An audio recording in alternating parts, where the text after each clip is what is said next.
You were tricking for a date, for getting food and drinks. Look at how far we've come, boys. Now we are in the age of OFANs. We're in the age of 100+ body counts by 21. So what exactly is dating? Now, the definition is pretty simple. It's a stage in the romantic relationship in which two individuals engage in an activity together, most often with the intention of evaluating each other's suitability. It falls into the category of courtship, consisting of social events carried out by the couple. Now, how does that translate into real-world application? Well, over in India, Pakistan, and Bangladesh, as many of you guys know, arranged marriages are pretty common. That being said, love marriages, or the idea that people should actually meet up and see if there's any compatibility, is becoming more common. Over in Japan, there's a service called Omiya, in which the parents hire a matchmaker. The matchmaker takes resumes, pictures, then finds what they believe to be a suitable person, and then the parents meet and they all agree, and then they pressure the couples to actually get married. Now, Singapore took it to a whole other level. We're talking the Social Development Network, the SDN, whose sole purpose is to promote marriage. In fact, the state-funded SDN touts marriage as what should be a person's #1 life goal. My favorite, though, is how the Nayagatan people of Ethiopia do it. According to their traditions, there are only 4 paths to marriage. There's arranged marriage, supervised courtship, there is inheritance, and abduction. I mean, imagine that. You just went out for a beer and all of a sudden you got a hood over your head, and next thing you know, you are at the altar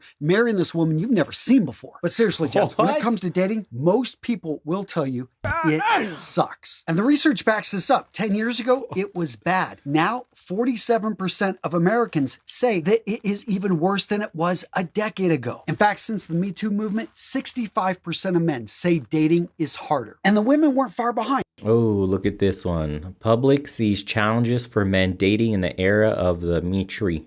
Percent saying increased focus on harassment and assault over the last few years has made it 65 harder for men. Wow. 43. So it's had a negative impact on both men and women. That movement did. 43% of those polled said that it had become more difficult. So why is dating dying? Specifically, what's making it disappear? Now, the idea of dating is a fairly new construct, even in the Western world. In fact, the word goes back to an 1896 column in the Chicago Record. A columnist named George Ada was writing about the working class and their lives. And he was talking about a guy named Artie and what was going on with his relationships. Apparently, his girlfriend was losing interest in him, and whenever he confronted her about this, he simply said, "I suppose the other boys are filling in all my dates." Now, it took a few decades for the word to stick, but women were out on their own engaging with men, and these men would buy them food and drinks or gifts. And in the eyes of the authorities, this made them whores. Basically, they viewed this as the same as turning a trick. Now, by 1910, girls going out on dates like this were known as charity girls. Whoa, do you hear that? In 1910, you were considered a charity girl. You were a whore. You were tricking for a date, for getting food and drinks. Look at how far we've come, boys. Now we are in the age of OFANs. We're in the age of 100+ body counts by 21. Wow, dude. If women in 1910, the suffragettes, all the way up to the 50s femmes, saw where we would end up today with women's equality, I wonder what they would think about it. I wonder. Because they didn't take any money for their favors. They were just simply out to have a good time. In fact, there were reports of prostitutes in the 1920s complaining about these charity girls because they were putting them out of business. Doesn't that echo to the present today where adult entertainers were bitching about OFANS models taking their work away from them? Isn't that crazy, boys? History repeats itself. The charity girls were pissing off the real prostitutes back in the 1910s.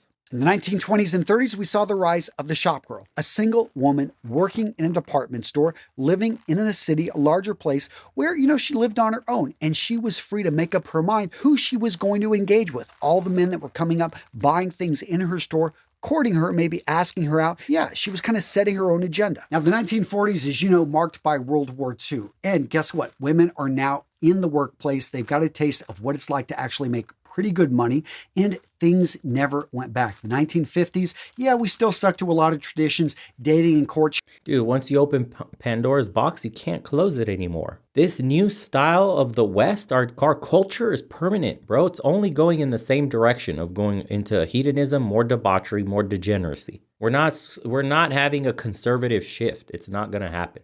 For the masses, there may be There may be a certain section of society that goes more conservative, but the vast majority are going to keep being more progressive. Chip was still around, but we saw it really relax in the 1960s, 70s, and 80s. Now, taking a step back, let's talk about marriage. Throughout history, marriage has been an alliance between families, different levels, but in general, you stood within your class. If you were high class, you married other high class people. If you were lower class, you didn't really have much chance to get out of there. You were stuck with people in your class because everyone knew where people stood. As such, arranged marriages for most of human history were pretty much the norm. In fact, the idea of a romantic relationship didn't even exist in marriage. I mean, in the 12th century book, The Art of Courtly Love, it stated, true love can have no place between husband and wife. That being said, love, of course, did exist in some arranged marriages. And if you look at arranged marriages as a whole, boy, what a different concept. Love has no place in a marriage. Imagine that system. Everything arranged. A class system where families combined together all their resources in order to propagate a higher social standing. Yeah, that was what the union was for back in the day. Javi, thanks so much for the two, brother.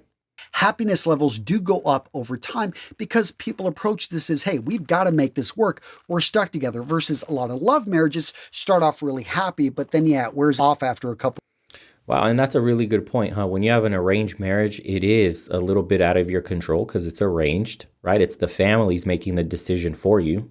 Like we see in shows like Game of Thrones and all that, right? It's just your duty to your family, to your bloodline. This was the choice granted for you. And you have to accept it, and you come together and you have to make the best of it. And the beginning of your marriage is the absolute lowest point, because this is when you don't know somebody.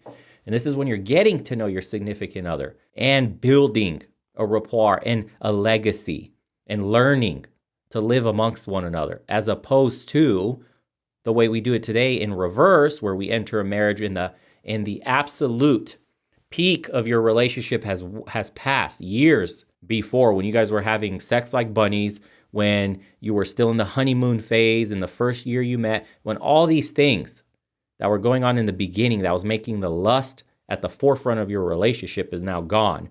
Now the happiest part of your relationship has waned, and now you're entering into the hardest part of your relationship, marriage, and settling into the new normal of husband and wife.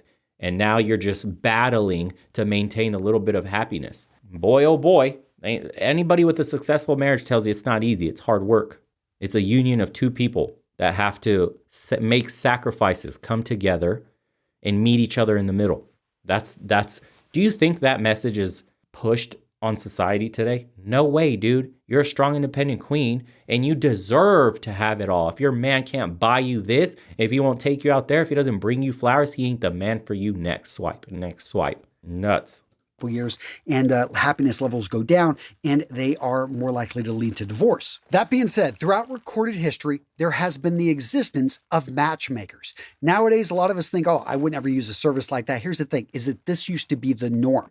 And those matchmakers, they weren't always like a professional matchmaker. Oftentimes, it was your mother, it was the family unit.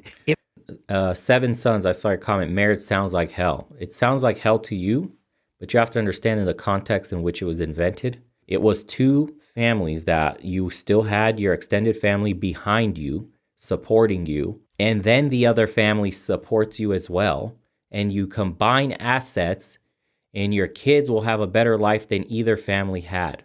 You get ahead, and this is how you were born these all-powerful families that control the world now. It's just it's like step by step, generation by generation, they kept accumulating wealth and power through marriage, through unions. This is how poor people stay poor. They don't get married for power anymore. They've essentially at the top propagated a message to the bottom, everybody, that you should be marrying for love, because that's a brand new concept, instead of coming together for family. Because that's what the union was for. Family, to make kids, to further the bloodlines. You literally, by having children together, got access to assets, to rights to land, to property, etc. It's wild, bro, what a good marriage does. Marriage is now just a sole benefit of the wealthy, because they are able to bring two separate families with significant assets together that are able to further their agenda in society. Unlike poor people that are like, yeah, it's queen, straight queen, I don't need nobody, I'm gonna do this shit all alone, and end up nowhere. It's a good finesse, bro. Preach, brother, keep it up. It was perhaps a friend or an advisor, somebody that was looking out for the family, somebody that was looking out for the group and said, hey, I know of this boy over here. I know of this girl over here. This would make a perfect alliance. Let's get them together. Now, in 1959, there was a single event with about 100 people involved that would go on to change dating forever. And before I reveal what happened, I want to reveal the sponsor of today's video, Vitaman, 1959. So over at Stanford University, they took... Look. Watch how it begins. Watch how the transition from coming together in a marriage to up our societal standing into this notion of love. Watch. And who gets most affected? 49 men and 49 women, and they started this project called the Happy Families Planning Services. They used a simple questionnaire and an IBM 650 to match those 49 men with those 49 women based on what they perceived to be good compatibility. This, ladies and gentlemen, was the first computer dating service. 6 years later, over at Harvard, they took this to a whole other level. They called it Operation Match. They did about the same thing using a questionnaire and an IBM. He doesn't go into the history when we switched, the marketing switched it to marriage for love. Damn, he missed a good point there. 1401, but one small difference. They charged for the service $3, and within 6 months, they had made $270,000. That's about almost $2 million in today's dollars. Over in France in the 1980s, using the Minitel network, they started their first pink chat rooms. Basically, you had people talking, not even seeing each other. Again, the idea here was for people that wanted to meet and date. Now, the first dating site, Kiss.com, wouldn't launch till 1994, but it was Match.com in 1995.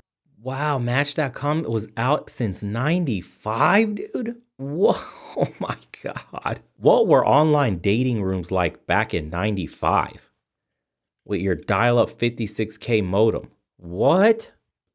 That really took online dating to a whole other level. And let's talk about specialty sites. So if you were Jewish, Yid.com, founded in 1995. Shadi.com, an online wedding service founded over in India. Gaydar, launched in 1999. The name says it all. Christian Mingle, 2001. If you want to break up your marriage, Ashley Madison. Soon we saw the rise of the apps, Grindr, Tinder, Bumble. And that takes us to today. So with all of these options, why are so many people giving up and walking away and saying, you know what, this just isn't worth it? Reason number one, there is no return on investment. So this quote from Noah right here, honestly, because it's way too much work and too little gain. We're expected to initiate, start contact, ask them out, and sometimes pay for them. Women are expected to just show up. You're right. Facts. He just laid it out right there. The return on investment is horrendous. And not only that, we have retroactive consent today. And if she's drinking alcohol, she does not have the ability to make the decision. She's inebriated. And you can go to jail, bro. If she had a drop of alcohol and goes back and says, nah, I was too drunk, you're done for. Right hand is easier to get enjoyment out of than fighting a losing cause. There you have it. Straight up, a lot of guys don't feel it is worth the work. They would just rather have a relationship with Pamela Henderson. Next up, let's talk about how expensive it can be, especially if you're going out for dinner, maybe you're going to a movie, whatever it is you're setting up, you are most likely paying. I know a lot of guys go Dutch, but for a lot of guys that are paying, they're like, hey, it's just not worth it. It can easily go past $100, maybe even $200. If you're in New York City, you're out in Los Angeles, all of a sudden you find you're with somebody and they don't want to meet up again. They ditch you and you are stuck with the check. Reason number three, she lies about her appearance. Okay, maybe she's just putting her best foot forward, but you could have sworn.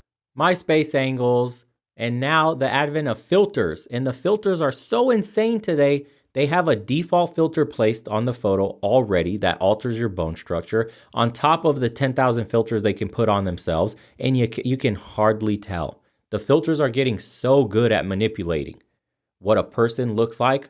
It's practically 99% of the time you're getting catfish, boys. So many men go on dates and they meet the girl in person and they look at her and go, God damn it, got me again. The Freak, $2. Thanks, brother. Riding those coattails. F the commies. FJB. If you haven't, boys, subscribe on Locals as well. That's the best place to support the community and get access to exclusive episodes. We just shot one today, too. In the profile that she put 130 pounds and 5'5", not 5'3", 230 pounds. And there's a big difference there. I mean, it's usually not that extreme, but a lot of you guys have had that. In fact, I've had men tell me, a lot of my friends that are out dating, they're like, hey, I'll look at 5 to 6 photos. Hopefully she's got something up where somebody else took it. And then I can see her from an angle that, isn't maybe so flattering.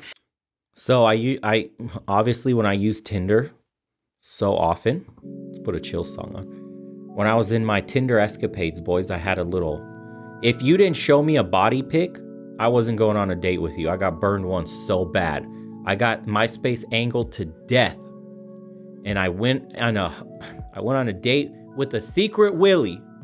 And I wasn't about to man the harpoons. Okay? And your boy said, that's it to face shots. I'm never getting done again. These Willies are too slick with it. So now, if I see you shoulders and up, I'm assuming you're fat. If you got all 5 pics, shoulders and up, you're a linebacker. I'm not getting got again. You can only play your boy once. I learned quick. And that's it. I need to see bikini pics. I need to see a dress that's curving your body. If I see any folds anywhere, your boy is out. I don't care. I'm going to assume you're photoshopping shit too. And I automatically knock down 3-4 points. Because you know the morning after, when all that shit is rubbed off on your pillow, it's looking nothing like her star pinned post on Instagram. Trash, bro. And I can see if I'm actually attracted to her. Next up, let's talk about the overinflated ego. So many guys listed this as, hey, this woman is used to being. By the way, on the Willie story, don't be afraid to walk away. I walked away. I've had conversations with friends that said, is it okay to walk away? Some guys stay and have the date, the drink or the dinner the entire time and then leave. They try to be courteous. What are you being courteous for, bro? You got lied to from the get-go. Just walk away. Be like, I'm not doing this. You don't look anything like your picture. You finessed me. I'm out. And walk away, dude. Protect your time.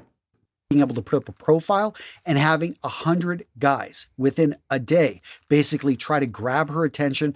And this isn't reality, because on the list, she's actually a 4 out of 10. And there's no way that she should have this much attention. And it builds up, it overblows her expectations and what she thinks she deserves. Now, personally, I've been out of the dating scene for a long time. But all the research, everyone I've spoken to that's out there, they talk about this. How, as a guy, it's crickets. You're not getting anyone to respond, especially if you're under, 6 foot, if you don't have, a lot of money, if you're not flashing, if you are not in that top 1%, you're not getting anything, it seems like, online, versus women. And you can put up an average profile and it seems like she's just getting slammed with, guys that are just thirsty and hungry trying to get her attention. Throw on top of this a culture that says you deserve everything. You deserve the best. Go get it, queen. A lot of guys just feel that, hey, this has created a lot of women that have this mindset that, they expect way too much. The next reason why guys are giving up on dating, I am going to blame Chad. Yes, that top 1% of guys that seems to get all of the women online. It seems like that 1% is getting 99% of women online fawning after him. Why is this happening? It didn't seem to happen in the past. And that is true to an extent. Let's talk about what the internet brought. It reduced friction to almost zero. So literally, instead of having to go to a place and meet up when you have a limited group there and you've got to kind of make do with what is present, most of us simply go online and there is unlimited. By the way, online game sucks compared to approaching in person. Street game is the best, dude. It is more nerve-wracking. It's true. To go approach someone in person, it's far easier to be disconnected and swipe right on a profile, and it feels safer because they've accepted you already, and then you meet them in person and you've already been pre-selected. It's nice, as opposed to a random approach. But street game, I'm telling you, you have the best opportunities to close right then and there, dude. Not only is it attractive, you just have to, okay. It's attractive because it displays confidence right off the bat. But not only that, they're able to zero in on body language, on other cues that you can't otherwise when you're just doing this online swipe right. And her mind is already off in 10 different places with 10 different chads also messaging her. And the only thing she has to differentiate between you and the chad is pictures. And that's how she makes her decision. But street game, tremendous.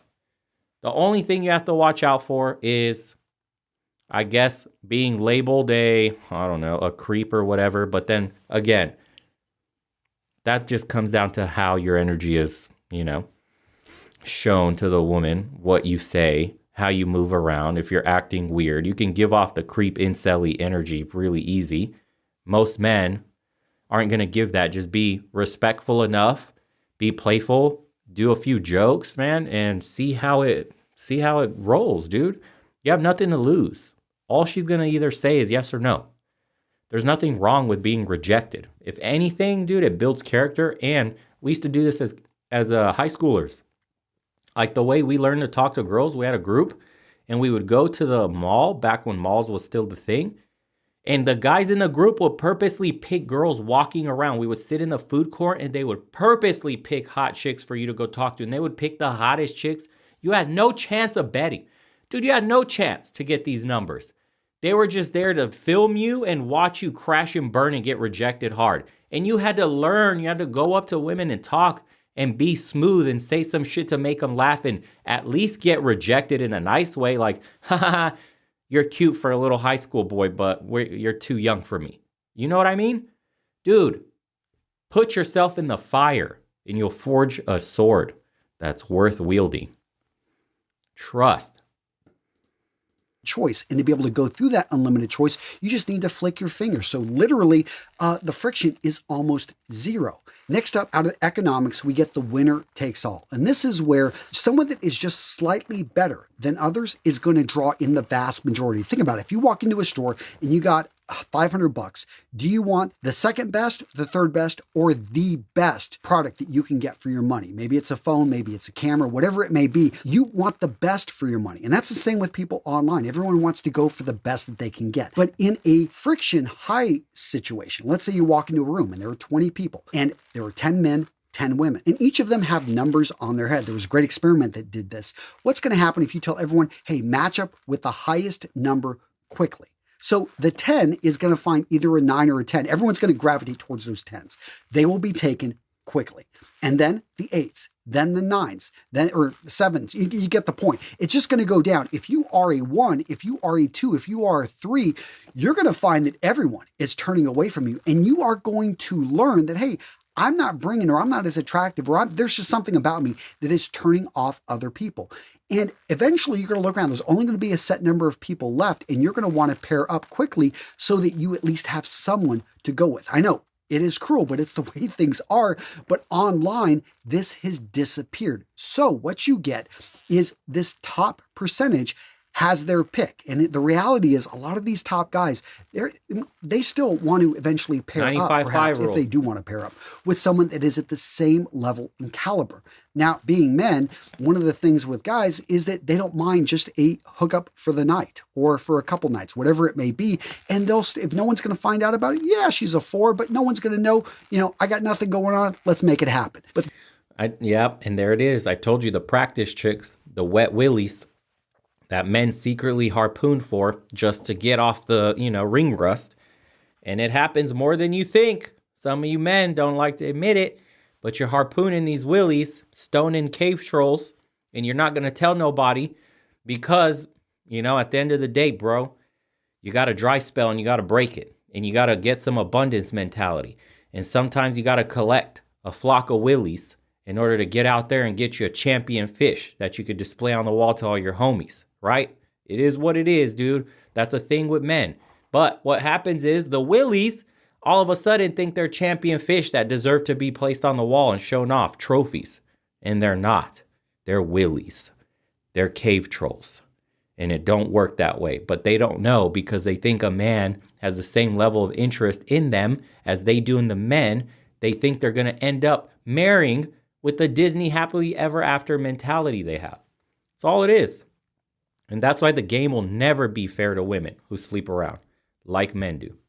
What this does to the other side is it sometimes gives them a false sense of, hey, I hooked up with a 9, I hooked up with a 10, this is what I deserve or I should end up with. And the reality is that was just a hookup for that other person, and it maybe inflated their ego to a level and makes it much more harder, again, because there were just other 9s that will continue to hook up with them, and they find 5 years down the road that, yeah, this is just taking me down a path that now I can't even hook up with people that are at my same level. And to throw on top of that, let's talk. Yeah, bro, they get alpha widowed so bad because these willies are smashing these absolute specimen chads that know this is a done deal. I don't even have to put in work. She comes straight over, Glock 9000, kick her ass out, and he puts in work just to get his nut off, so then he's ready for the real bait fish.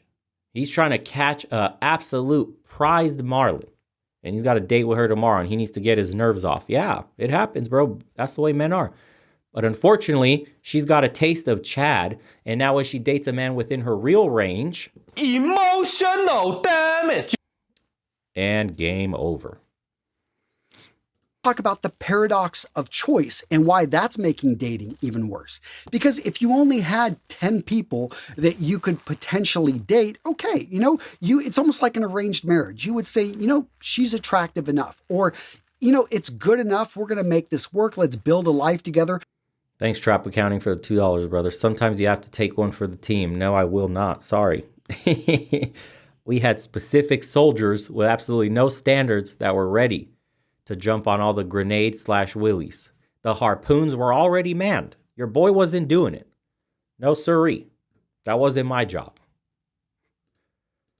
And this is what happened for the majority of people would marry somebody that was just within a couple miles of them. And this is most of recorded history. Now we've got, I met my wife and she's on the other side of the world. And I'll talk a little bit about that story at the end of this video.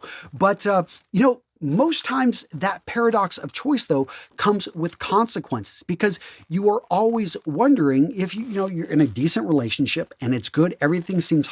Yeah, the paradox of choice for women is crippling. Ask a woman what she wants to eat. Now ask a woman what man she wants to settle down with. Come on, bro. It's crippling when you have so many choices and you can nitpick every little detail from every single man you match, and you concoct and stitch this perfect human specimen, Giga Chad. And then you start to get old enough to where you're running out of time. The clock starts ticking. And now you go, fuck, dude, I need to settle down.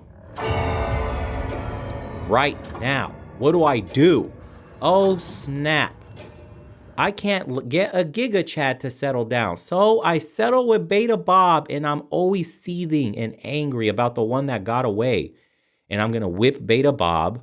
I'm going to think of all the nights I couldn't get Giga Chad back into my bed. I'm going to reminisce and sleep and dream about Giga Chad railing me out. Meanwhile, Beta Bob gets maintenance once a month sex, maybe a blowy for his birthday, just to keep him happy, dude. And that's the marriage trap nice guys or good men fall into, because they're inexperienced and they have no idea the shit their women were up to while they were single, strong, independent boss babes. Because that's the culture today. Hunky-dory, but you hear these stories about, this other couple, they're traveling the world. They're infatuated with each other. The grass is greener on the other side. So because you have so many choices nowadays with online options, people oftentimes give up a good for the chance at what they perceive to be amazing. And this can lead to, I think, a lot of regret because they pass up or they give up on a relationship that was actually great, but they didn't see it because they were chasing something else. And let's talk about those filter factors. You have to go into this actually knowing what you like. And one of the reasons a lot of guys are giving up on dating, and they don't even know what they want. A lot of guys say that women don't know what they want, but a lot of guys don't know either. And that's one of the more interesting things about talking and meeting with people in person. As you engage with them, you spend more time with them, you start to discover the things that you want and what you don't want. One of the advantages, I think, of being a little bit older, especially if you pay attention, is you start to identify, hey, this is important to me and I'm not going to compromise here. But initially, you got people that are going out there and saying, oh, I want someone to be this height, or I want them to have this build. I want them to have these hobbies. I want them to live within this amount of distance from me. Versus, there's no filters if you think about it for what type of relationship does this person have with their family and friends. But that's actually, I know for me, one of the biggest determinants. When I met my wife, I was just really impressed with the way that she treated her family, the relationship we had with all of her friends.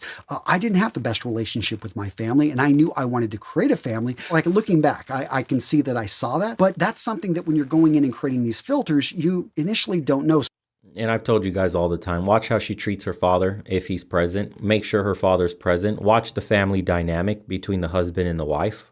Watch if the wife berates the husband or she's compliant. I'm not going to use the word submissive because it's so inflammatory, but if she's compliant and has team working qualities and supportive to the husband, you got a good girl, potentially. That's what you call a prospect. That shows potential. Strong family values require a strong family.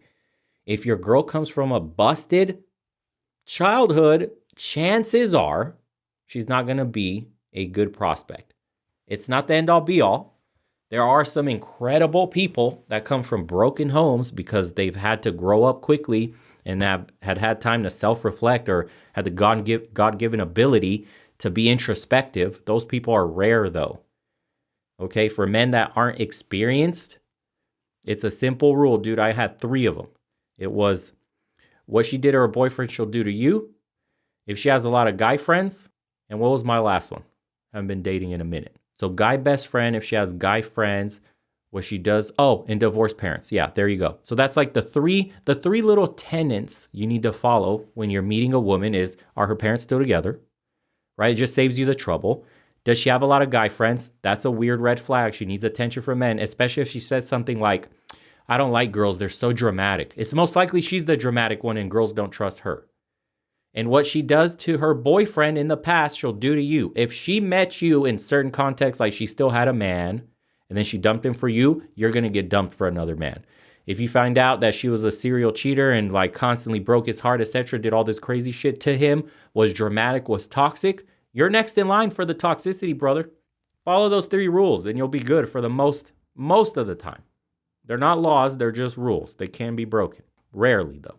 So we're being drawn into identifying, certain characteristics, which at the end of the day, do they matter that much? Now, this next reason why guys are giving up on dating, I don't think is necessarily bad, and that is there's less societal pressure from families, from friends, from, just simply, governments in general. They're not pressing this down except over in Singapore. But no, seriously, you don't have society as a whole frowning down upon the fact that people can be dating. They can actually be in a long-term relationship. They can have kids in those relationships without getting married. People having sex before marriage is not nearly, as frowned upon as it used to be. And for a lot of people, this is a great thing. Tons of guys love the hookup culture.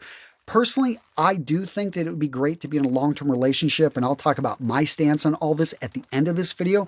But, tons of guys out there say, hey, this is even better for us because we don't have to, commit to marriage and we get all the fruits. And of course, let's address the elephant in the room. Half of marriages end in divorce. So a lot of guys are like, if the end goal is to get married only to have a 50-50 shot of it failing, why in the world am I even going down this path? Seriously. Eric, thanks, brother, so much for the 5. Yeah, think about it. You have a 50% failure rate. Imagine you talk to a financial investor. Imagine you talk to a businessman. Imagine you talk to anybody and you're pitching them an idea and the failure rate is 50%. How many of them will tell you that's a good deal? I read this comment by this guy named Dan Cody, and he said, how does being in a romantic relationship make my life better? I used to think of long-term committed relationships as the pinnacle of human experience, but in recent years, I've wondered. Now, my parents... 67% failure rate today. There you go. Nearly 70%. Unreal. enjoyed a loving 55-year marriage, and that was my example. But when I compare long-term couples today to my dating experiences, we're on different planets. It used to be people grew up together. There's deep communication, trust, and affection. By comparison, people on dating sites are justifiably wary. It's a very long road to what exactly? Companionship? I've got that with good friends. Love? I've also got that with good friends. Sex? Okay, that may be an addiction, but loveless sex is somewhere between opportunistic at best and misleading at worst. It's hardly fulfilling, yet many women are looking for just that. I'm better off, at least for now, going to dinners, on bike rides, kayak trips, skiing, and to musical performances with my friends. And I have to admit, gents, as a married guy, I completely see Dan's point here. So all that being said, what if you want a long-term relationship? What if you want to get married? What if you want to date? How to make it better? Well, gents, my answer is if I know, but seriously, I don't have the solution, but I do have 5 kids and I want them to have loving, meaningful relationships. So this in general is going to be the advice I give them. First up, have your standards. Know what's important to you. And on those areas, don't bend. That being said, when you find someone that you can build a life with, it's okay to compromise in certain areas. I know I used to be a very organized and I thought like incredibly, a little bit OCD kind of person. My wife, not so much. And I've learned that I can live with, yes, a little bit of a messy house because there's so much other joy that is brought to us, just the messiness that is life. Next up, be the person that you would want to date. I'm not saying have a sex change here. What I'm saying though is be your best self. If you want to date someone that's in shape, then get yourself into shape. If you want to date someone that doesn't get drunk and crazy, well, don't be going out there getting drunk and crazy. The next tip, stay in touch with traditional matchmakers. No, I'm not talking professionals. I'm talking your parents. I'm talking your siblings, your friends, people you know at work. Those people right there have historically and for a long time been great sources of fun. That unfortunately, that's a bit of a boomer point from him because you can't ask people at work. You can't ask friends anymore. For the most part, I'm talking about the young guys here that are 20, 21, 22, 23. Your workplace is completely toxic. The femme-centric ideals have absolutely exploded in the workplace. And you having this conversation we're having right now will get you literally kicked out of your job. You can't voice your opinion as a man. And you cannot ask these people for dating advice because they themselves are participating in the social media, the hookup culture of dating apps, etc., and they're broken themselves. They can't give you. Most young people today have not been in a relationship longer than 3 years. You think these people could give you advice on long-term intimacy, marriage? Most of them aren't even married. That's the truth. Most of them haven't been with somebody for 5 years at least, man. If you're going to give advice, at least see somebody for 5 years straight and then tell us a bit of the longevity. Most of these people have like situationships. We're in the world of situationships and sugar daddy, sugar baby relationships. That's it. We're transacting money for intimacy more than we ever have in the history of society. And you're going to go and ask these people for advice? Fuck no. Hell no. Your parents, maybe. If they're still together, even then, the advice they give you doesn't really hold to the standards of society today, which have fallen off a cliff. Yes, I know a lot of people are online dating. You're meeting people through all these apps, but that is still not even 30% of relationships. The other 70% are still met in these other ways, through church, through volunteer organizations. And it may not seem like it at times, but these matchmakers, these friends, your family, they are actually looking out for you. And they are kind of vetting these people. So all of a sudden they're saying, hey, there's this great girl, her sister, but that she's back home from college or she's back from graduate school. You got to meet her. This all of a sudden. No, bro. She's back home from college. You know what that means, boys.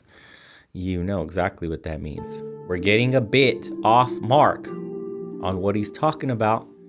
If your girl's been to college and she's surrounded by the sorority, I'm telling you, be careful. Not all, but most. Be careful. He's giving us bad advice now. I can't agree with that part. Unfortunately, we're headed into the passport bros being a necessity for men in the future. If we continue on this strong boss babe independent queen mentality, we're headed towards a future where men are checking out into other countries. It's already exploding. We're already seeing women seething and bitter at men exercising their options overseas, marriage with traditional-minded women, starting families away from the toxic mentality of boss babes that bring you no value. They're trying to make things happen. And the idea here is that, yeah, she's not crazy, or at least, no one has been able to detect this so far. She's actually going to a decent school. She's got a good head on her shoulders. She's cute. At least that's what your mom says. So why not take them up on it? Guys, this is a great way to meet people. Pick up a hobby, start swing dancing, join a Dungeons and Dragons club. Yes. All right, bro. He started strong, and then now he's giving us weird ass shit. Join Dungeons and Dragons. The fuck? We have heard enough. All right, that was why men stop dating, and by real men, real style. He's got 3 million views. I mean, you gotta keep the message PC enough at 3 million views, right? You can't be risking your channel getting super red pill. Can't be telling too much of the truth to the blue pills that follow you. I'm sure the man is selling some shit. There we go. 40% off store-wide, some stuff. You know what I mean? You got 5 fucking kids to feed, brother. I understand. You can't be super real. Sell that shit. Dungeons and Dragons. Bruh. Come on, man.